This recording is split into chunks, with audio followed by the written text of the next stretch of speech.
Assalamualaikum warahmatullahi wabarakatuh. Apa kabar anak-anakku sekalian? Selamat pagi. Salam sehat selalu buat kalian semuanya.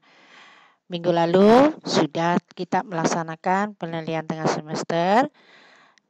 Untuk materi terakhir dari semester yang ini, semester ganjil adalah pada bab 3. Sebelum kita lanjutkan, mari kita berdoa dulu bersama-sama. Berdoa dimulai. Berdoa selesai. Apa kabar semuanya?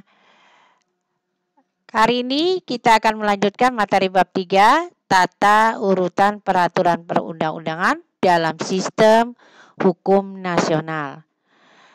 Tujuan pembelajaran ini nanti kita akan menata tata urutan perundangan dalam sistem hukum nasional di Indonesia secara adil. Kemudian memperjelas konsep tata urutan perundang-undangan sesuai dengan Undang-Undang Nasional tahun 1945. Kemudian bagaimana kita memahami dan mendemonstrasikan tata peraturan perundangan dan peran sebagai penyusun dalam tata urutan perundang-undangan. Oke, kita lihat bagian A dulu. Untuk hari ini, materi nanti ada makna tentang tata urutan peraturan. Pertama nanti tentang peraturan perundangan. Untuk hari ini kita akan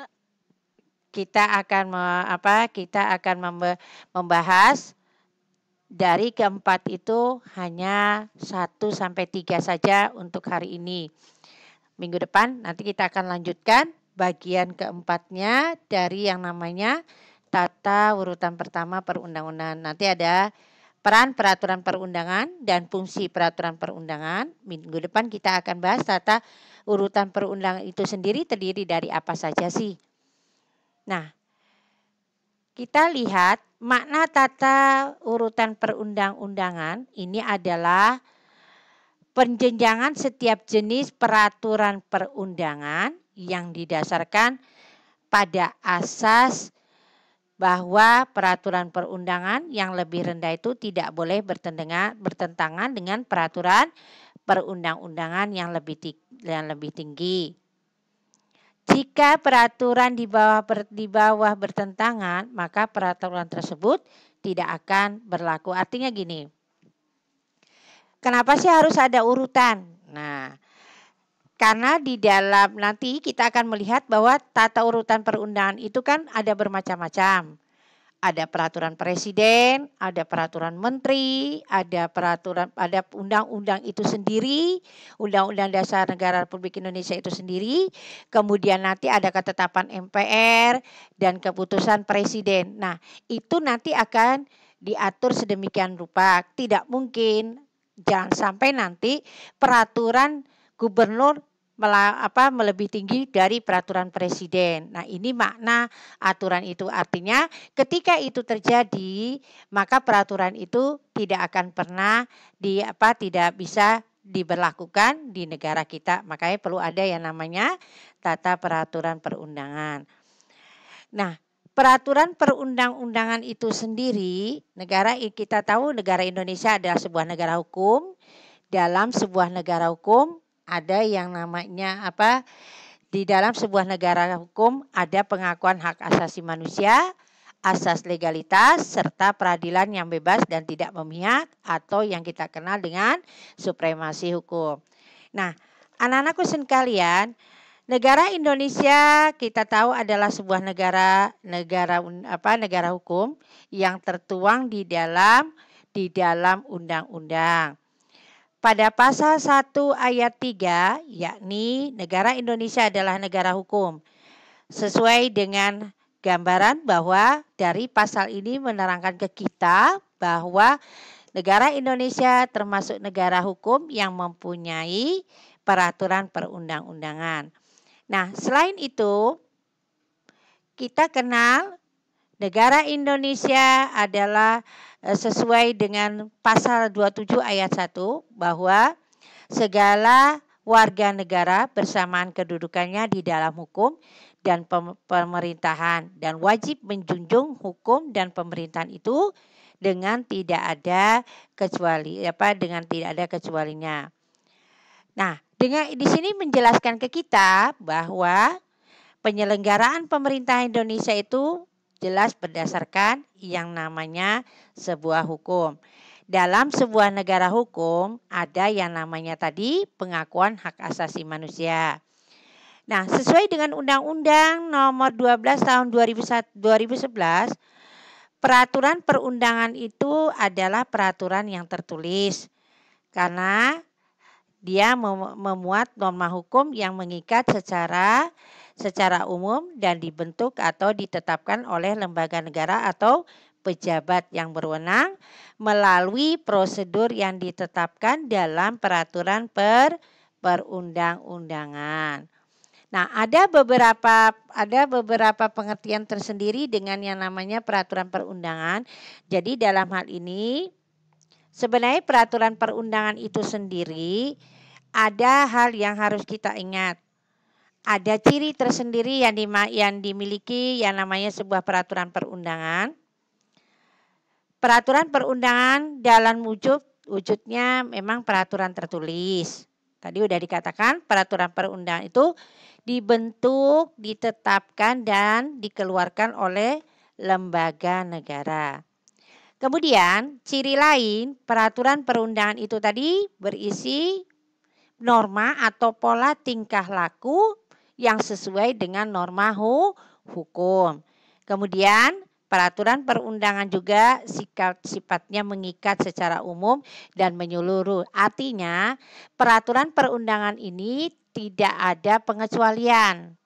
Ketika setiap seorang warga negara melanggar yang namanya norma hukum, itu tidak ada pengecualian. Ini adalah ciri utama dari yang namanya peraturan perundangan itu sendiri.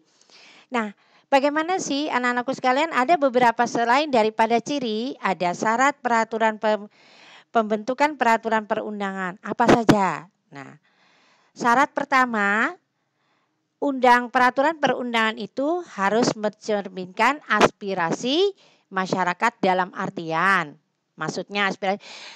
Ketika peraturan perundangan itu dibuat, harus melihat apakah nanti peraturan perundangan itu membebani atau menjadi sebuah pelindung dari masyarakat.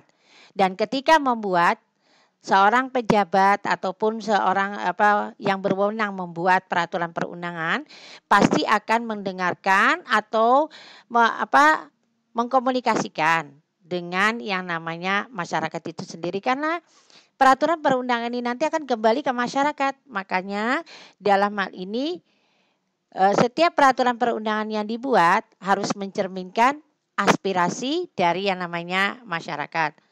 Kemudian syarat lain harus dapat mewujudkan aspirasinya. Selain mencerminkan, harus ada hasil dari yang namanya aspirasi masyarakat itu sendiri.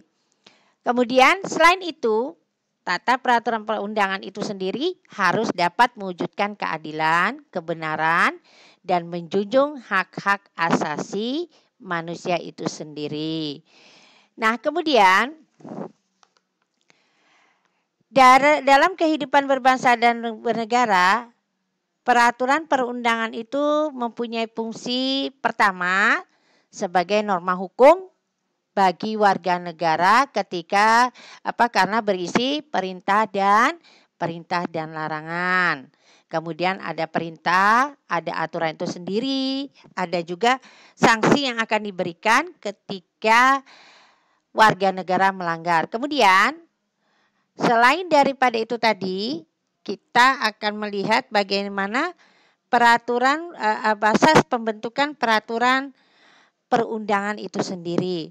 Nah, peraturan perundangan itu sendiri memiliki peran yang sangat penting bagi suatu negara. Nah, kita tahu bahwa ada beberapa pendapat. Mengapa sih perlu alasan penting peraturan perundangan itu tadi. Kita tahu peraturan perundangan merupakan kaidah hukum yang mudah dikenal dan mudah diketemukan, kemudian mudah ditelusuri. Nah, selain daripada itu, peran dari peraturan perundangan itu sendiri pada dasarnya kan dipandang peraturan itu dipandang sebagai pedoman arahan bagi negara untuk melaksanakan suatu rencana yang telah dibuat. Nah, kita tahu bahwa selain daripada berfungsi sebagai sebagai pedoman bagi sebuah negara, peraturan perundangan juga memberi kepastian hukum yang lebih nyata. Karena kaidah-kaidah dalam peraturan perundangan mudah diidentifikasi dan kemudian tadi bisa ditemukan. Selain daripada itu, kita melihat bahwa ada beberapa hal yang harus kita pahami bahwa di dalam pelaksanaan undang-undang ada beberapa hal yang kita harus menyadari bahwa inilah pentingnya sebuah peraturan dalam kehidupan berbangsa dan bernegara. Nah, anak-anakku sekalian, selain peranan peraturan perundangan tadi, ada fungsi peraturan perundangan itu sendiri. Fungsi dari peraturan perundangan ada dua, yakni ada yang disebut dengan fungsi internal dan ada fungsi eksternal. Nah, menurut Bagirmanan, fungsi dan peraturan perundangan tadi yang dinamakan dengan fungsi internal ini berkaitan dengan keberadaan peraturan perundangan dalam sistem hukum suatu negara. Nah, secara internal, peraturan perundang-undangan itu sendiri mempunyai 4 fungsi lagi. Pertama, sebagai fungsi pencipta hukum. Yang kedua, sebagai fungsi pembaharuan hukum, fungsi integrasi, dan fungsi kepastian hukum. Kemudian, selain daripada fungsi secara internal, ada yang kita sebut dengan fungsi eksternal dari peraturan perundang-undangan. Apa saja fungsi eksternal dari peraturan perundangan? Pertama kita sebut dengan fungsi perubahan. Yang kedua fungsi stabilisasi dan fungsi kemudahan. Nah, ada fungsi peraturan perundangan menurut tokoh-tokoh yang lain pun. Namun dalam hal ini, dalam peraturan perundangan, kita harus ingat ada berbagai kebijakan atau rencana pemerintah yang ingin dicapai dalam pelaksanaan peraturan perundang-undangan itu sendiri. Nah, kita sebagai menyadari bahwa fungsi dari peraturan perundangan itu tadi menjadi satu hal sarana sebagai legitimasi bagi pemerintah untuk penyelenggaraan pemerintahan itu sendiri. Nah, ini adalah fungsi dan peraturan perundang-undangan. Nah, jadi dalam hal ini makna tersendiri mengapa yang namanya urutan peraturan perundangan itu perlu dilakukan. Artinya, karena dengan adanya tata urutan peraturan perundangan ini, segala sesuatu yang lebih penting, yang lebih tinggi akan menjadi satu hal pedoman dalam pelaksanaan peraturan perundang-undangan yang yang di bawahnya.